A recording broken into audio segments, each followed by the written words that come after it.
All right, now for something a little bit different. I know you've been sitting in talks about security, privacy all morning, but this is not about security at all. It's about burnout. But I promise there'll be some emoji, dogs, and memes to help offset, the challenging topic maybe. So let's start here. How many people, raise your hands, have used or heard of the Maslach burnout inventory? 3 more than I expected, because I expected 0. So this is a questionnaire that has 16 to 22 questions to help determine the severity of one's burnout. Actually, I'm at purplecon, and I forgot to say, I'm not a medical professional. I'm not a doctor, nurse, therapist, or licensed counselor or anything like that. I'm not actually qualified to give any actual medical advice. So let's leave Maslach's burnout inventory behind, even though it is a very useful tool for medical professionals. And let's go on a scenic tour to I Am Fine Dog. Actually, this is not I Am Fine Dog. I realized that their name is Question Hound when I was in the writing of this talk. So I'm going to refer to them as Question Hound by their full name. Most of you are probably aware of this comic, probably maybe just the 2 panels. The dog is sitting in a room filled with fire and just saying, "This is fine." I don't often see the remaining panels, but it goes on. They say, "I am okay with the events that are currently unfolding," and drinks their tea, coffee, hot chocolate, and stays put.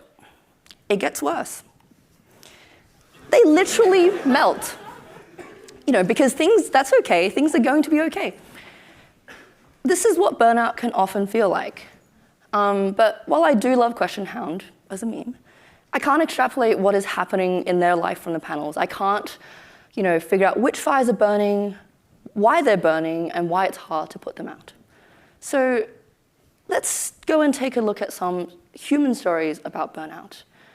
And I'd like to raise another disclaimer that the stories I'm about to share are not individual stories. They're amalgamations of several people's stories. And while they're not individual stories, the facts there do reflect accurately the stories that have been shared when I was writing this talk.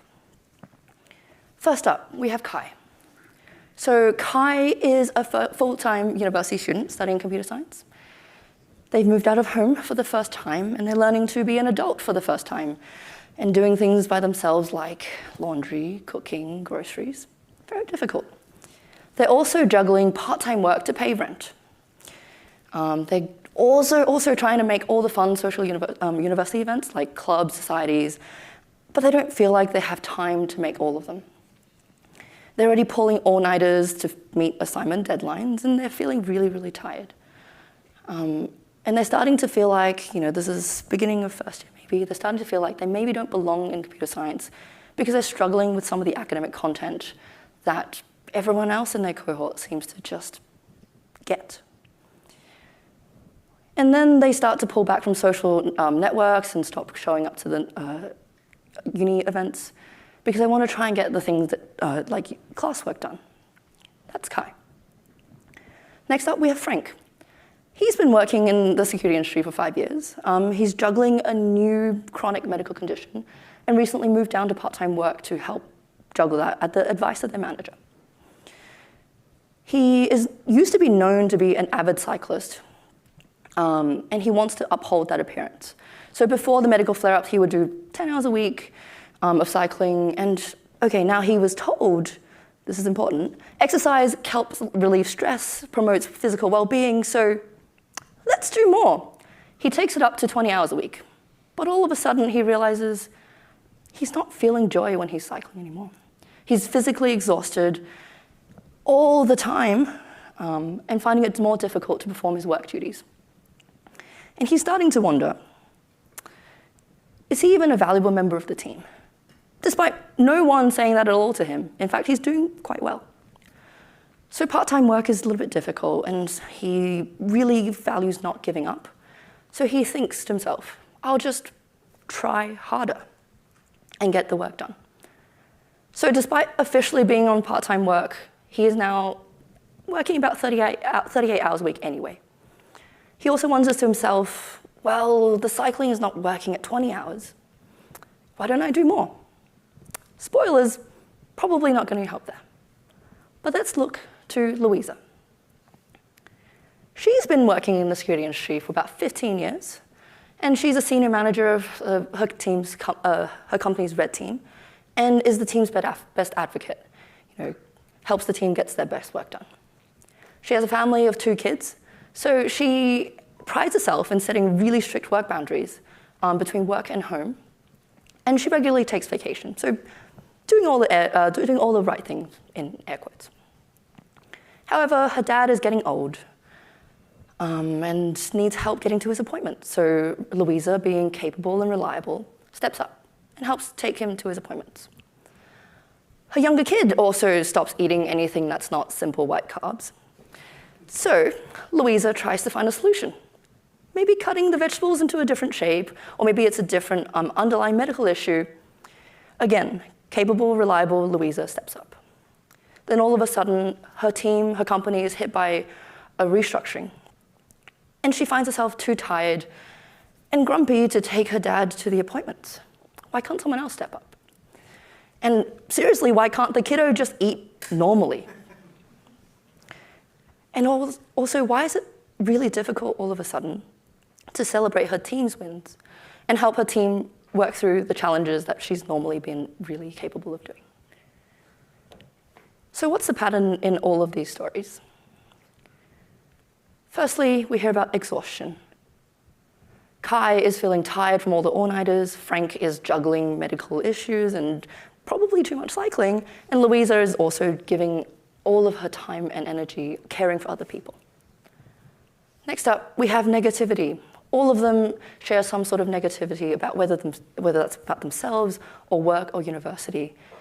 And they stop feeling like they belong. And things that usually bring them joy, like social clubs and cycling and helping others, no longer bring joy in their lives.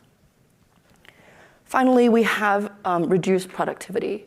They're all finding it difficult to meet regular deadlines that they used to be able to meet easily.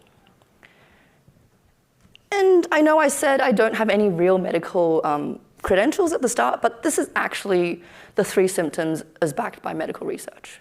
This is what the World Health Organization classifies as burnout. So, raise your hand if you've witnessed at least one of these symptoms in yourself. Most people in the room, and I even see people with 2 hands up. Yeah, it turns out you're not alone in feeling these really big feelings. Life is tough. So what do we do? Is it all doom and gloom? Like, am I just going to be here telling you that life sucks? Well, no. There are ways to help Question Hound feel more like this very happy dog. And there are things that we can try. Here are some steps, maybe, to help you get to recovery from burnout. And I like to emphasize that these are steps that one can try. Not all of them are going to work for you in the same efficacy with someone sitting next to you, but we can try. The first most important step is recognizing what burnout is. If you were paying attention for the last 10-ish minutes, maybe you can understand what some of the symptoms and patterns of behavior are with burnout. The other half of recognizing burnout is recognizing what burnout looks like in you. And that I can't tell you or show you in a talk. That's something you have to figure out for yourself. The reason why recognizing burnout and recognizing what that looks like in you is then you can take the next step, which is to find professional support. Usually in Australia, this is setting up an appointment with a GP to create a mental health plan as the first step. And what that looks like for some of you who maybe haven't done this before is you make a 30-ish minute appointment and you go through some questionnaires and they figure out where you are at in life and mental health. And then they can refer you to mental health professionals such as psychologists or therapists, so you're not getting random advice from me without any real credentials. Next thing is reaching out to your social network. We saw in the story that Kai withdrew from social network, and isolation can actually make burnout feel worse. They can make problems feel bigger and make you feel like you're alone in these problems. But as we all just saw, everyone has had at least some of these feelings before. And it's important here to find someone or many someones who can be your champion. Someone who will, say that you're doing awesome when everything is going wrong, and especially when things are going wrong. That's when you need to hear it. And also someone who can help nudge you to make these appointments and help you make those appointments, as in physically attend them, because that's also important. And the next step here that's important is to take time to recuperate. And by that, I mean detach from work or university or caring for others, whatever it is that's causing you stress.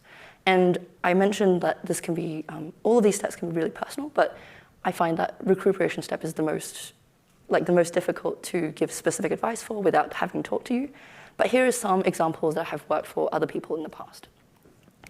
Go for a gentle walk. Go to karate. Go for a jog. Go sit outside in the park. Go climb mountains. Go dance. The specific thing doesn't actually matter as long as it's helping you detach and helping you sort of get some space away from the thing that's stressing you out. And at some point when you have the bandwidth, you'll probably take some time to review how your burnout is going, how you're feeling. Maybe it's going great, and you've completely recovered from burnout forever, just done. But recovery is rarely a straight line that goes straight up. So here's actually the hidden sixth step. You have to do it again. Wait, this is ambiguous. I don't mean you'll have to repeat burnout again. I mean, you'll have to repeat the recovery steps again, which hopefully is a bit scary. Maybe it's a bit scary now, but now that after you've done it once, maybe it's easier to sort of repeat that again. But I will emphasize that sometimes in the repeat step, you'll change a few things. You may have to find a different medical professional. You may have to rebalance what hobbies you're doing. And all of that is okay. That's part of the messy journey of recovering from burnout. And we've got this. So maybe let's go back to Question Hound and see how we can get them started on the recovery journey. Firstly, they can take a moment to recognize that things are not fine. Things are on fire, quite a lot of it. And that the current circumstances, frankly, suck, and something needs to change. And yeah, sure, take a moment to drink the hot cup of tea or coffee or hot chocolate, whatever it is. And then, well, what do you do immediately after you've realized that things are not fine? It's time to turn to another dog for advice. Bingo, from the animated kids show Bluey. Here is the checklist she uses to extinguish some of the immediate emotional fires. Have a cry, pick yourself up, dust yourself off, and keep going, because the show must go on. And keep going is a bit ambiguous here, but in terms of burnout recovery, I would like to suggest that it maybe means keep going and take one step at a time towards recovery. And here's those steps again. Recognize burnout, referral to a medical professional, reach out to social network, recuperate, review, and repeat. And someone told me that I sounded like a pirate when I kept saying the R words, but it's there. And yes, some of you may be wondering, there are so many steps, I can barely count to 6. How will I even get through all of this?